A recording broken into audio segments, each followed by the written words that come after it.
Hello students, हमारे पास second degree की general equation दी हुई है इन वेरिएबल्स x एंड y। इसको हमने s बोल दिया। हम दो डेफिनेशंस डिफाइन करेंगे, trace of s and discriminant of s। Trace of s को हम t से लिखेंगे और इसको क्या डिफाइन करेंगे, sum of coefficient of x square and coefficient of y square. Coefficient of x square यहाँ पे a है और कोफिशिएंट ऑफ y स्क्वायर यहाँ पे b है, तो t क्या आ गया हमारा a प्लस b। सिमिलरली हम डिस्क्रिमिनेंट ऑफ s को डिफाइन करते हैं, इसको हम डेल्टा से डिनोट करेंगे और ये क्या है h स्क्वायर माइनस ए बी। h हमारे पास क्या है, एक्स वाई के कोफिशिएंट का हाफ, तो डेल्टा क्या आ गया, half coefficient of X Y का square minus product of coefficient of X square and coefficient of Y square. अब हम थ्योरम करेंगे कि जो trace and discriminant of s है वो इनवेरिएंट रहते हैं under the shifting of origin.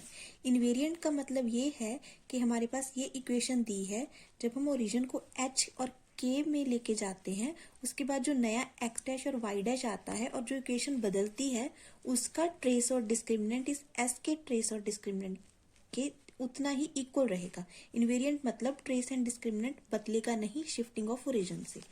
तो s हमारे पास ये दी हुई है, इस इक्वेशन को हम फर्स्ट नंबर दे देते हैं। तो हम सपोज कर लेते हैं कि हमने ओरिजिन को किसी एल एम पॉइंट पे शिफ्ट कर दिया, तो x की वैल्यू क्या आ जाएगी, x डैश प्लस एल, और y की वैल्यू क्या आ जाएगी, y डैश प्लस एम। इसको हम जब यहाँ पे पुट करेंगे x और y की value in terms of x dash और y डैश, तो उस इक्वेशन को हम s डैश बोल देते हैं। तो x की जगह x dash plus l put कर दिया और y की जगह y dash plus m put कर दिया। इसको जब हमने सॉल्व किया तो s डैश ये बन गई। अब यहाँ पे x डैश स्क्वायर का कोफिशिएंट क्या है a और y डैश स्क्वायर का कोफिशिएंट भी क्या है b। तो s डैश का जो ट्रेस है उसको हम अगर t डैश बोलते हैं तो वो क्या आ गया, a प्लस b। पर a प्लस b तो हमारा s का ट्रेस भी था, तो s और s डैश का ट्रेस जो है वो सेम आ गया। इससे क्या प्रूव हुआ कि जो ट्रेस है वो under the shifting of origin invariant रहा। मतलब अगर हमने ओरिजिन को किसी पॉइंट पे शिफ्ट कर दिया उसके बाद भी उसका जो इक्वेशन का ट्रेस है वो नहीं बदला। सिमिलरली अब जब हम डेल्टा डैश देखते हैं तो डेल्टा डैश क्या आ जाएगा, half coefficient of X dash Y dash का square minus coefficient of X dash square into coefficient of Y dash square. X dash Y dash का कोफिशिएंट क्या है 2h, उसका हाफ क्या हो गया h, उसका square h square minus x dash square का कोफिशिएंट a और वाई डैश स्क्वायर का कोफिशिएंट b। तो डेल्टा डैश क्या आ गया, h स्क्वायर माइनस ए बी, जो कि सेम है डिस्क्रिमिनेंट ऑफ डेल्टा जिसको हमने डिस्क्रिमिनेंट ऑफ s जिसको हमने डेल्टा बोला था। तो यहाँ से क्या आ गया कि डेल्टा डैश डेल्टा के इक्वल है, मतलब डिस्क्रिमिनेंट भी इनवेरिएंट रहा है under the shifting of origin. अब हमारे पास अगर ये मैट्रिक्स है 3x3 जिसकी एंट्रीज है a h g h b f g f c, तो उसका अगर हम डिटर्मिनेंट लेते हैं तो डिटर्मिनेंट सबको सॉल्व करना आता है, तो इसका डिटर्मिनेंट ये आ गया।